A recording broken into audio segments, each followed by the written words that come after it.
O tema hoje é a espiritualidade superior é chata? Alguém já perguntou o que seria espiritualidade superior? É espiritualidade elevada, sabe? Os espíritos que estão num nível mais de equilíbrio, que estão bem, que não estão densos, que são sutis. Então, a espiritualidade seria o plano, os locais onde esses espíritos transitam, o que a gente quer ficar, né, num local bacana, onde o ambiente seja tranquilo, onde a atmosfera seja boa para se respirar, para se viver, né? Onde exista segurança, onde não exista correria, perseguição, etc. Então é nesse sentido, tá? De espiritualidade superior, no sentido de equilíbrio mesmo, equilíbrio espiritual, equilíbrio emocional, energético. Por que eu coloquei espiritualidade superior é chata? Porque existe essa, esse estigma, né? Existe esse achismo, né? De que, pô, por conta do quê? Eu entendo, porque eu também sou uma dessas que super achava. Era, né? Uma dessas que super achava que era meio chato, assim. Principalmente que eu cresci num ambiente espírita. Então, o espiritismo, ele estuda, primeiro começa com as obras de Kardec, né? Que não fala muito como que é o plano espiritual, fala mais dos espíritos, fala mais sobre causa, efeito, coisas quase científicas. Mas depois, quando a gente estuda essa parte, que são as bases, a gente começa com as psicografias do Chico Xavier, que são mais interessantes, que fala de mais detalhes, que fala mais do dia a dia mesmo, contando principalmente relatos de espíritos já desencarnados, né? Além das psicografias que ele fazia também de pessoas que desencarnaram, né? Então, os parentes iam até o centro espírita dele, lá em Uberaba, e pedia a psicografia, ele fazia, né? Sorteava lá, porque eram centenas de pessoas, todas as sessões que tinha. Então, ali a gente conseguia ter um pouco mais de detalhes. Porém, e aí a partir daí a gente via que, tipo, meu, tudo é muito. Ai, como que é tudo muito zen, né? Tipo, ai, orações o dia inteiro, nosso lar, todo mundo de branco. Quando a gente vai ler o próprio livro Nosso Lar, não lembro se no filme relata isso, mas no próprio livro, no momento que eles têm um momento de lazer, eles vão ficar ouvindo música clássica, eles têm várias pausas para fazer orações ao longo do dia. O teatro são temas edificantes, né? Eles relatam lá, não sei se é Nosso Lar em algum outro livro da coleção do André Luiz, eles relatam que tem teatro, né? O cinema lá, que tipo, o tema do espetáculo é a encenação da vida de Jesus, a encenação de como foi o preparo dele para a encarnação e tal. Beleza, assim, né, para quem acabou de desencarnar e tal, ou principalmente pro próprio André Luiz, que tava lá no umbral durante 11 anos, ficou lá comendo pão que o diabo amassou, né, literalmente. Pra ele, aquilo ali realmente é um bálsamo. Mas pensa assim, pô, eu vou ficar 50 anos desencarnado, a minha rotina vai ser essa, sabe? Minha rotina vai ser ficar fazendo 5 sessões de orações por dia, ficar fazendo um curso de evangelização espiritual, né? Sempre usando essas roupinhas brancas, sempre chamando todo mundo de irmão, irmão pra cá, irmão pra lá. Né? Aquela coisa assim, você fica. O olho começa. A boneca quebrada aqui, né? Ah, que legal, né? Plano espiritual é tão legal. Mas deixa eu ver como que é aqui o umbral, né? Será que é tão ruim também? Enfim, a gente fica se questionando. Eu lembro que quando eu fazia os cursos lá espíritas, né? A gente, às vezes, sei lá, né? Tava lá no curso, aí o professor falava assim: olha, tem que ler tal livro, né? A gente vai discutir sobre esse livro daqui a um mês, né? Daqui a 4, 5 aulas, beleza. A gente lia o livro e todo mundo ficava, ai, é tão legal nosso lá, o pessoal fazendo tipo, fazendo média, né? Ai, tão legal, o pessoal adora dançar, né? Tinha um pessoal mais velho e tal, mas o pessoal adorava ir lá pro forró. Era uma galera também que, né, falou que se cheire, só que chegava lá na aula e ficava, ai, eu quero muito ir pra uma colônia que vai ter isso, isso, isso. Gente, não precisa mentir, né? E eu lá quieta na aula. Aí o Arthur, né, que era nosso professor, ele falava assim, e aí, Ju, o que, que você achou? Eu, olha, achei tudo muito bom, tudo muito bem, mas assim, não sei se eu tô pronta pra um lugar assim, né? Eu também, lógico, não tô falando que eu quero ficar lá na lama, né? Igual o André Luiz ficou lá no umbral, ficar lá com a cara na lama. Não, eu sei, isso não, com certeza, né? Entre uma coisa e outra, então vamos lá, né? Fazer as 5 sessões de oração. Mas quando. Mas aí eu falava assim pra ele, mas pô, não existe um meio termo? Não existe um. Alguns meios termos, assim, uma coisa mais vibrante. Eu lembro que uma vez eu falei pra ele, eu me vejo num local, assim, sendo feliz num lugar mais vibrante, sabe? Onde as pessoas tenham mais individualidade no sentido da personalidade, no jeito de se vestir, no jeito de falar. Não é todo mundo irmãozinho pra cá, irmãozinho pra lá. Aquela coisa, sabe? Totalmente cristã, aquela coisa evangélica. Se eu não vivo assim aqui, por opção, e eu não tô falando de moral, de ser bom, de ser ruim, eu tô falando no modo de viver, nas práticas do dia a dia, né? Então por que que eu ficaria feliz, de uma hora pra outra eu vou ficar feliz vivendo dessa forma lá? Não sei se eu ficaria feliz. Mas eu não tô também aqui falando que eu me afinizo com situações densas, com seres que enganam, que matam, que sabe, violentam outras pessoas, como acontece no Umbral, né? Que você não pode nem dormir, que o pessoal tá lá mexendo em você, não sei o quê.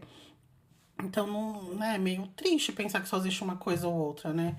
E aí ele falava assim, olha, infelizmente, as obras seguras que a gente tem hoje são as obras que são muito antigas. As obras mais recentes, existe muita mistificação, misticismo, não é misticismo que fala, é tipo, existe muito animismo, né? Eu ia usar outra palavra, mas existe muito animismo, ou seja, a pessoa coloca muita coisa dela ali, mistura com coisas que ela leu do passado. Então todo mundo tem muito medo de quem é sério, quem é um médium de psicografia sério, tem muito medo de fazer uma coisa e trazer conceitos muito novos. Então ele acaba trazendo, misturando ali o que o próprio espírito está passando com coisas que ele sabe a partir das obras que ele leu mesmo, de Chico Xavier, de Kardec, né, de outros médiums mais antigos. E aí ele nem deixa passar aquela ideia que o espírito está falando de coisas novas. Não tem, não deixa. E aqueles que não tem medo nenhum, acaba viajando demais nas ideias. Em vez de trazer conceitos novos e tal, ele se deixa ser influenciado por espíritos zombeteiros e fica fazendo psicografia da Marilyn Monroe, psicografia do Elvis Presley, né? Tem gente que tá fazendo psicografia do Elvis Presley, porque o pessoal tá mesmo achando que o Elvis vai vir aqui procurar um brasileiro pra psicografar a história dele lá no plano astral. Então, assim, até aqui tá 80, né?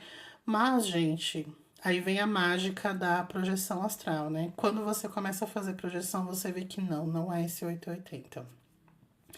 Da mesma forma que eu falei das colônias, né? Esses dias aí que eu falei, pô, a colônia existe? Existe, mas aí não é esse céu que muitos espíritas pintam e que os aspirantes ou simpatizantes ao espiritismo concorda. Não. É um local. Principalmente porque Chico Xavier falou muito sobre a colônia Nosso Lar. Essas outras colônias que vieram aí são coisas que veio com outras psicografias que, ok, podem ser reais, mas não sei também, não sei.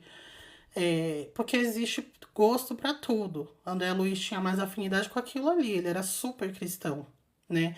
O próprio Chico também, eu já falei para vocês, extremamente cristão. Já teve uma história com o Emmanuel, não sei se era Chico, Chico não tenho certeza, assim, as pessoas especulam muito que Chico era fulano, ciclano, beltrano, mas Emmanuel psicografou, né? Ele passou a história dele pro Chico psicografar, ele viveu ali na época de Jesus.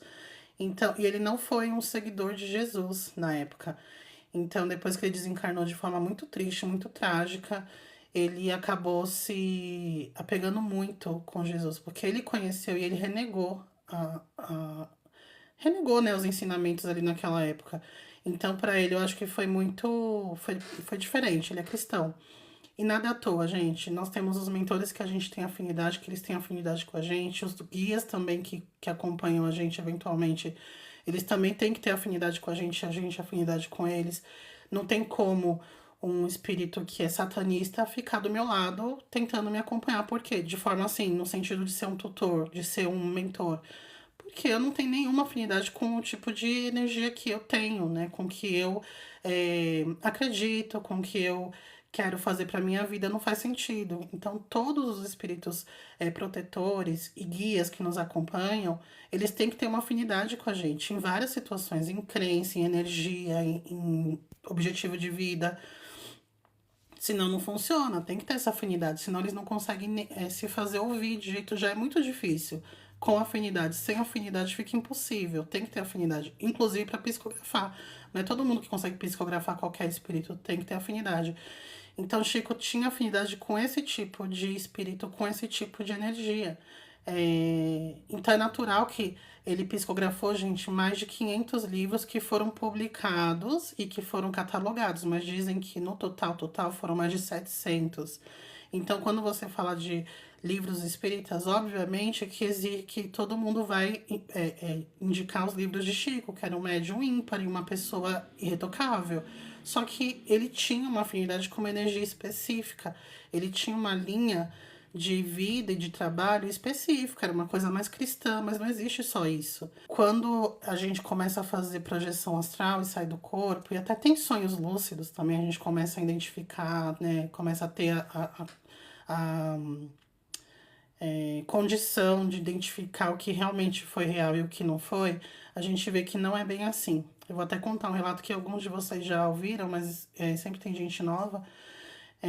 Depois eu vou contar, primeiro eu vou olhar aqui os comentários, mas eu já fui em muitos locais que não são essas colônias santas, cristãs e não sei o quê, mas são locais onde você sente uma energia incrível, super elevada, que você sente segurança, que você sente bondade ali nos espíritos, você sente amizade entre eles, mas você não vê aquela aura santa, aquela coisa séria.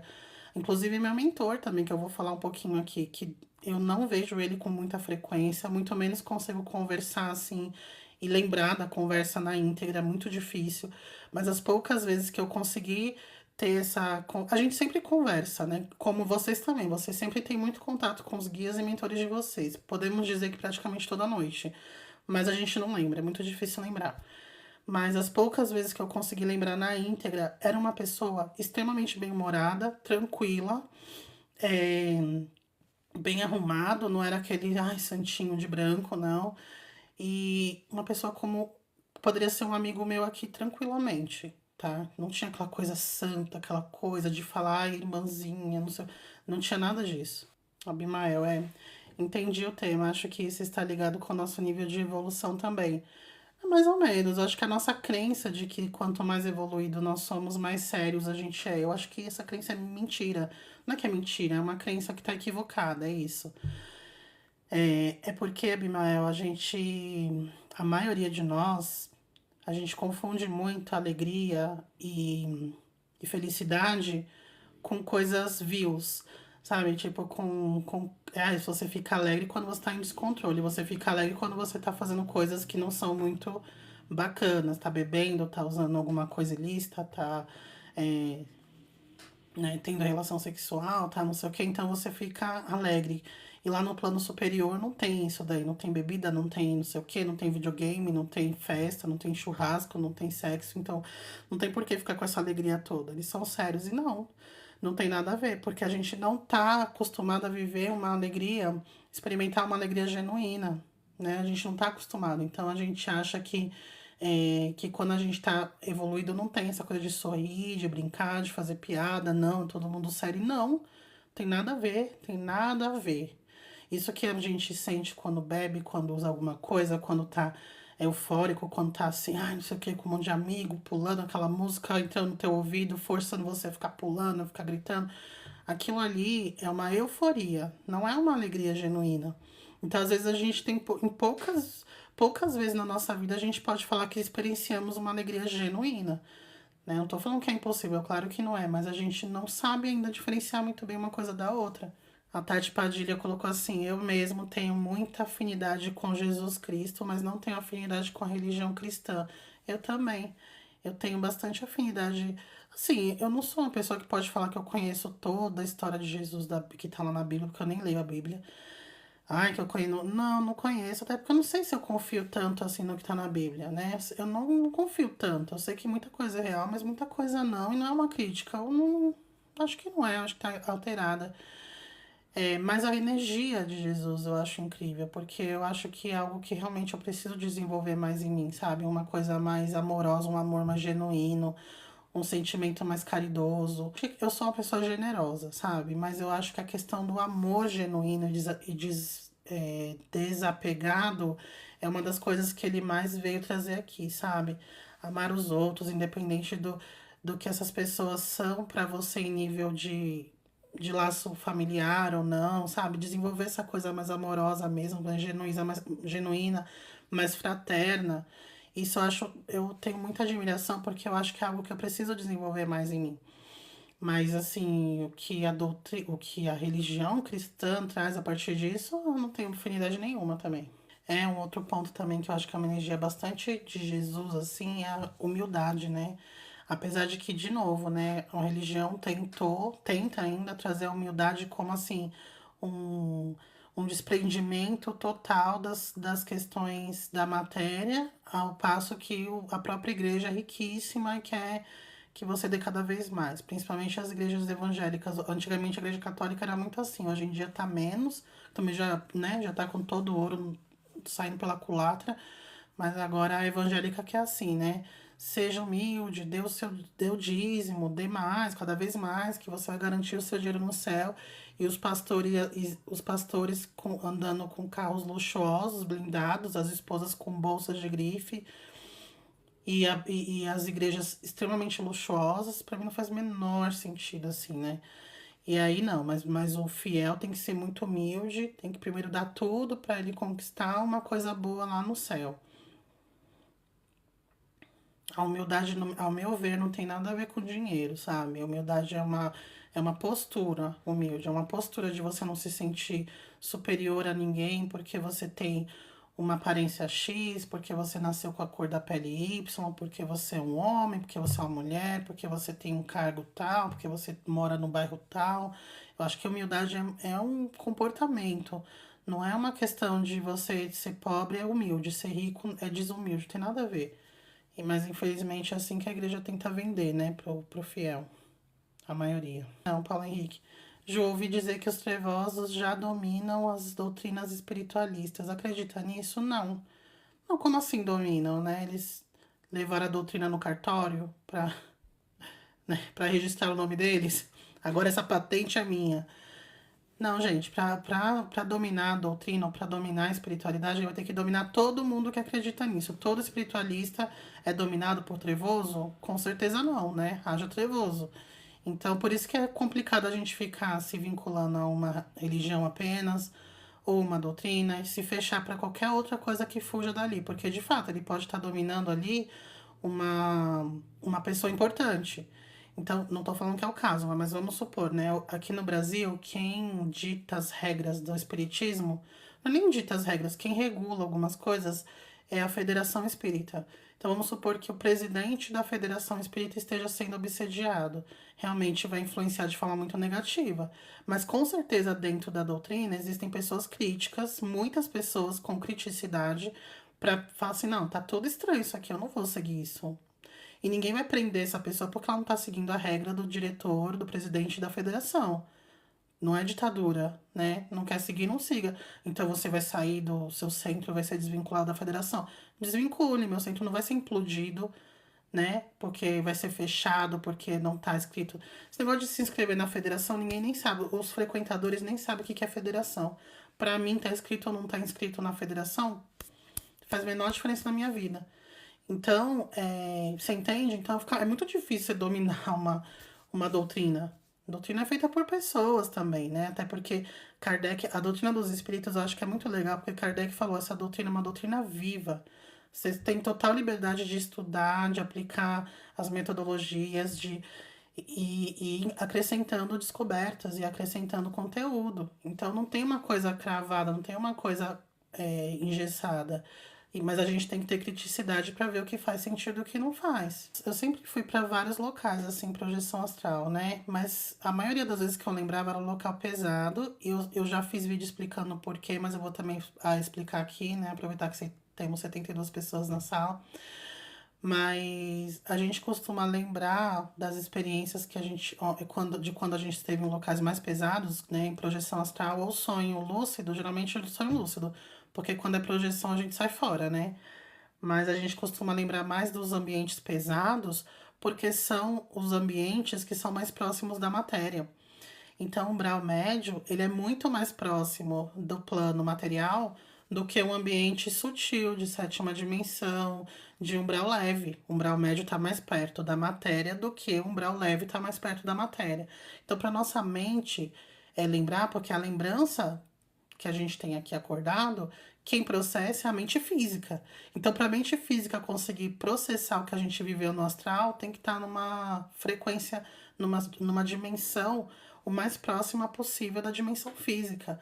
Por isso que a gente lembra muito mais de experiências densas do que das experiências sutis. Por que vocês acham que tem várias noites que a gente não lembra de nada, absolutamente nada? Logicamente que não é toda vez que você não lembra do teu sonho que você estava lá voando com os anjinhos entre as nuvens, não. Mas é muito comum, mas muito comum, às vezes que a gente vai para planos sutis, que a gente tem conselho de mentor, conselho de guias, que a gente vai lá para os locais mais incríveis do plano astral, a gente não lembrar, porque aquilo é muito distante da dimensão física. É muito injusto, né? Mas não é, não, porque é isso aí mesmo. Então, eu lembro muito mais das experiências em locais mais pesados. Porém, lá no umbral médio, tem locais que estão no umbral médio, só que eles são locais protegidos, como se fosse um condomínio.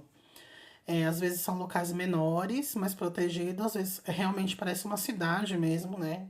Mas também protegida. E eu costumava ir para um local que eu não. Faz tempo que eu não me lembro lá, mas eu já fui umas boas vezes, vai. Várias não, mas umas boas vezes para um local que, nossa, eu tenho uma memória assim muito, muito fresca desse local. Conseguiria desenhar aqui para vocês. Você entrava, tinha um portão, então tinha um portãozão assim, e aí você entrava e ele descia, como se fosse um negócio meio subterrâneo. Ele descia num elevador, e um elevador meio rústico, assim, não era um elevador moderno, fechado, era um elevador tinha grade nas laterais e ele o chão de madeira, meio rústico, assim. Aí você descia no elevador, quando você descia, você saía num pátio. Um pátio bem grande, com vários corredores, assim, nas, nos cantos, assim, né? Então tinha aquele pátio e tinha uns corredores, assim, umas entradas. E aí no canto, assim, tipo assim, o pátio tá aqui atrás de mim, né? E aqui na minha frente tinha um balcão bem comprido. E ali tinha um monte de gente pedindo alguma coisa para umas pessoas que estavam do lado de dentro do balcão. Quando eu cheguei do lado de dentro do balcão, eu na hora já percebi, eu tava com o mentor, a gente conversando, só que eu não via ele, não conseguia vê-lo.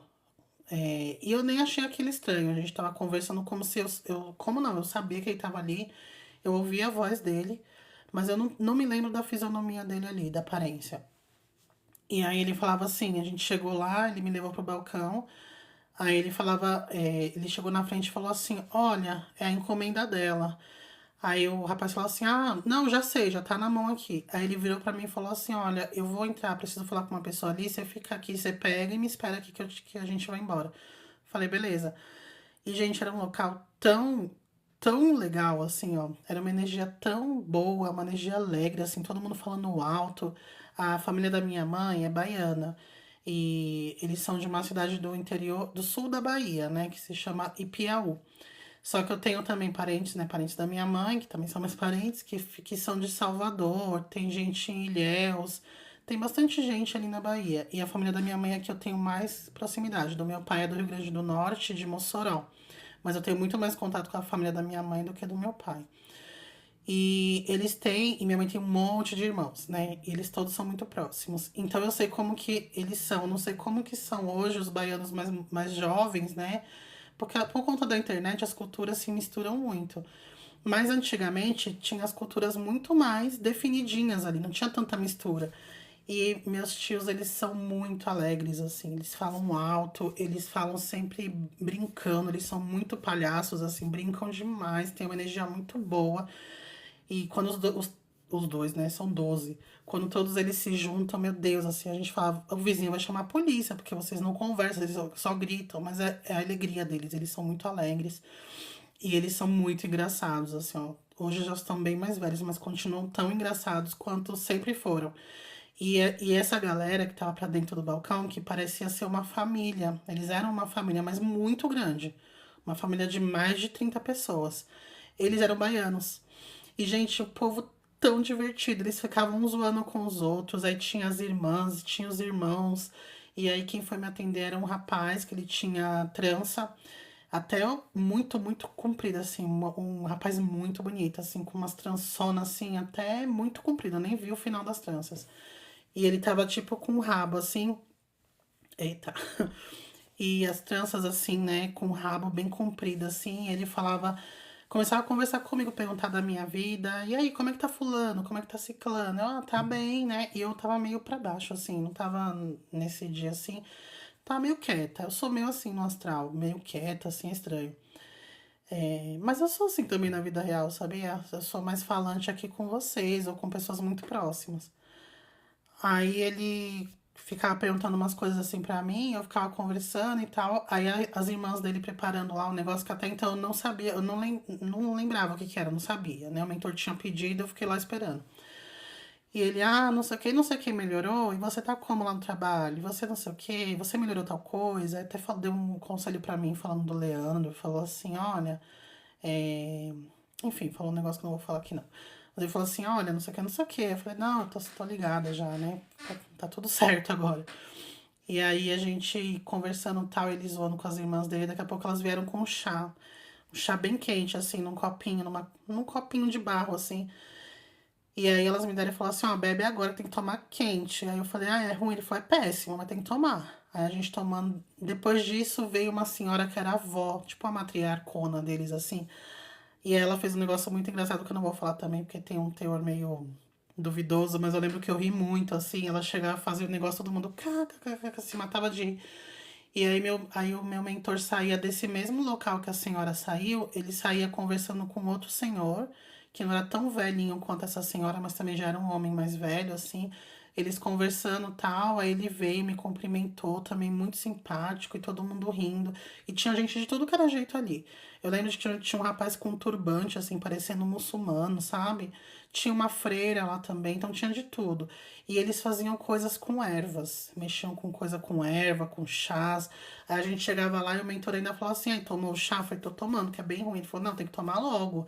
Aí quando ele chegava, ele pegava um saco com um monte de planta. Ele agora vamos embora. Aí a gente subia no elevador e aí eu não lembro mais. Então, esse local eu fui muitas vezes. Essa daqui eu tô contando pra vocês foi a primeira, mas depois eu fui outras vezes, fui vezes sozinha, outras vezes eu fui com mentor. Era um local onde as pessoas moravam ali, um lugar com energia incrível, maravilhosa. Então você vê que era um local com uma espiritualidade superior mesmo, uma coisa muito gostosa. E não era um local com pessoas de branco rezando Pai Nosso e várias orações e ouvindo música clássica. Um outro detalhe. Tocava uma música no fundo que você ouvia assim, ó, o tambor, sabe? Ouvia um tambor, mas não tava super alto, tava bem assim no fundo, mas se ouvia. E era muito harmonioso. E um cheiro de planta forte, assim, um cheiro muito bom de planta. E era isso, gente. Então, eu quis contar, né? Eu já tinha contado sobre esse lugar pra vocês, eu acho que não tão com tanto detalhes, mas é, para vocês entenderem que existem muitos locais no plano astral. Lógico, a gente não tem que ter ansiedade pra ir, porque se for antes da hora é lama, é cara na lama, é roupa rasgada, é ferida aberta, doendo eternamente. Então, assim, não fiquem ansiosos, não tentem antecipar nada, tá? Se não resolveu aqui lá, vai ficar triplamente pior o problema. Mas existe sim, gente, locais com muitos lugares diferentes e a gente vai para onde a gente se afiniza. E a gente é, não é chumbado num lugar, desencarnou, teu nome tá escrito na pedra da entrada daquela cidade, é lá que você vai ficar para sempre até encarnar de novo. Não, você pode ficar no hospital lá no não sei aonde. Acabou, saiu do hospital, eu lembrei que eu vim de uma colônia, eu vim de uma cidade e tal, queria ir pra lá. Pode ir, vai pra lá. né? Lembrei que eu tenho uma amiga que tá no centro, ela tá encarnada? Não, tá desencarnada. Eu queria ficar um tempo lá. Vou falar com ela. Aí você conversa com a amiga telepaticamente, por telefone, porque ela tem telefone. E vocês combinam e ficam lá um tempo. Você entendeu? Então, tipo assim, tem de tudo. Essa história de, ai, porque o astral superior é um local de pessoas sérias, pessoas que não brincam, você não pode fazer uma piada, você não pode falar de uma besteirinha, uma sacanagem, não pode, porque isso é coisa inferior. Não, logicamente que a gente não tem muita noção do que realmente são. Tem coisas que a gente não experimenta aqui, que a gente só vive lá. Então, aqui pra gente, os motivos de alegria e de felicidade são coisas que não tem lá mesmo, assim. Pelo menos não todas. Então, pra gente é muito difícil pensar em alegria sem essas coisas que nos traz alegria aqui na matéria. Mas existem muitas coisas que a gente não faz ideia lá. Eu já tive a oportunidade de ir numa projeção, eu fazer uma projeção mental para um local que era muito, muito, muito alto. Saí da estratosfera, não, acho que eu não saí da estratosfera, mas eu fui subindo muito alto e eu consegui ver, tipo, a Terra muito do alto. E os planetas, tipo, principalmente a Lua, muito de perto. Aquilo me trouxe um êxtase que, assim, ó, filho, e não tem nada a ver com o corpo, era uma projeção mental, não tem nada a ver com o corpo. Então você vê que existem coisas que a gente não faz ideia. Acho que a gente não tem que ficar relacionando a vida física com a vida material, achando que a forma que a gente vai viver lá no plano astral é igual a forma que a gente vai viver, que a gente vive aqui na matéria. São outras experiências, são coisas totalmente diferentes. E não precisa ficar ansioso, ficar imaginando o que, que vai ser, não sei o quê. Na projeção, a gente tem pequenos vislumbres, porque a gente ainda está muito ligado ao corpo físico, então a gente não sente exatamente tudo, né? E não consegue processar na mente tudo que a gente viveu lá. Então a gente acorda, já perde um montão da lembrança, né, da experiência. Mas, gente, muitos locais incríveis. Teve uma vez que eu tava numa pegada muito de ficar desconfiando de tudo que era espírito quando eu saía do corpo, então eu ficava aquela coisa, vou olhar no olho do espírito pra ver se ele não sustenta, né, o olhar fatal aqui da gata, então ele vai soltar a plasmagem, porque isso acontece, né? Eles fingem que são alguém, você dá aquela encarada fatal ali nele, ele vai lá e não consegue segurar aquele disfarce e mostra quem realmente é. Eu tava muito nessa pegada, assim, eu saí em projeção e ficava, né, fazendo aquele olhar 43, até que eu tava num lugar que era uma palestra, e apareceu uma pessoa que ficava, vamos lá, vai começar a palestra, não sei o que, toda hora me chamando, eu, que agonia, eu não quero ir. E aí eu achei que era algum obsessor, algum espírito que tava querendo me enganar, e aí eu olhei bem na cara dele, assim, fiquei olhando, buscando o olhar. Aí ele me deu uma cutucada aqui no ombro e falou assim: olha bem pro meu olho, Juliana, olha bem pro meu olho. Você acha que eu sou um obsessor? Olha bem pro meu olho. Nisso eu fiquei vermelha, assim, eu senti meu rosto astral queimar de vergonha, porque eu lembrei que era o meu mentor. Foi a vez que eu mais olhei fixamente pra ele, foi ali que eu consegui rememorar todos os traços dele. Que depois daquele dia, daquela experiência, eu falei, ah, agora eu sei como ele é. Ele é assim, ele é assado, ele tem o cabelo desse jeito, tem um tamanho tal, porque ele fez eu olhar assim, ó, me colocou de frente e falou assim, olha bem pro meu olho. E era uma pessoa divertida, sabe? Uma pessoa que não era, ai, um serzinho de luz divertido, me dá bronca, me... direto. Tem o Preto Velho também que já me pegou em situações bem constrangedoras, também me deu uma mega bronca. Então não tem essa coisa de, ai, irmãozinho, vamos orar juntos aqui no pôr do sol.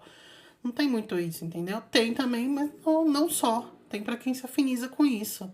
Porque também, vamos supor, uma pessoa que foi evangélica ferrenha a vida inteira, vai desencarnar. Você acha que ela vai pra uma colônia cheia de umbandista? Né? Não vai, provavelmente não vai. De cara ela não vai. Ela vai ficar numa cidade, numa casa. Tem gente que desencarna que fica num local que parece muito um mosteiro, um convento, porque a pessoa era uma freira. Então, assim, até ela se, né, que ai, todas as freiras vão para um lugar. Não, gente, não é. Tem gente que tem a mente aberta e vai para qualquer outro lugar. Mas tem gente que vai falar assim: ah, eu queria ir para um lugar onde passa mais os ensinamentos de Jesus, eu me sinto mais confortável num local assim, beleza, vamos lá, tem sim um local assim, bora pra lá. Tranquilamente, tem de tudo, como tem aqui. Se aqui tem lá, tem 50 vezes mais. Bom, beijos. Boa semana pra vocês.